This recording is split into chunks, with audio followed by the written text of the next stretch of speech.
If your body can't do this right now, then you have work to do. But trying to start with these sort of moves is not going to help you. It's taken me 10 years of training to get to this point, and I can only do these moves for a few seconds before they're too difficult for me. So if you're a more beginner and you want to get stronger and look better, where do you start? Every movement pattern that we want to build strength on has something called a strength curve. Often, like with the bench press, that curve will look something like this, where the middle part is the toughest and the top and the bottom are a bit easier. This curve represents my strength across that movement pattern, my maximum potential force that I could exert at each point in that range of motion. If you look at some of these big high-level strength goals, you're looking at a force requirement that's up here. And so it's well beyond the current level of my strength that you see on this curve. So I'm not going to be able to use it. I'm not going to be able to move. It's not functional for me. So let's say I'm an intermediate trainee and this is push-ups. This might be a full planche push-up, way beyond what I can do. And so trying to do planche push-ups won't be helpful. But at the same time, if I just try and do a bodyweight push-up, feet on the ground, it's going to be way below the current limit of my strength. And yes, I can do the movement, I can get through the rep,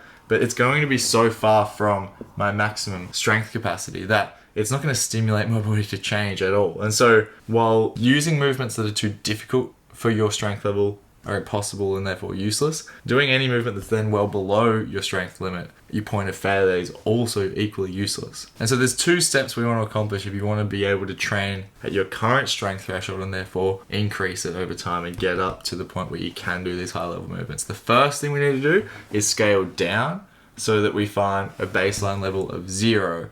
And then we can scale things back up, titrating the difficulty up until we find the point where now we're failing. And then we can train always at that limit, constantly at a point of failure, and get the maximum result from our training. And I think one of the best demonstrations of this is my mum, who's 62, been through multiple surgeries in the last few years, untrained, struggling with mobility and strength issues all over. She is nowhere near the point of being able to do a handstand push-up or a front lever. All we had to do was show her how to get down to this level, scale everything really right down to 0, the point where she didn't even need to be putting any force on the rings to be able to move. And then by finding that point where now she can get full range of motion reps happily, from there she's been able to then scale up, and her strength curve might look something like this, way closer to 0, which is why it was so important for us to really dial back.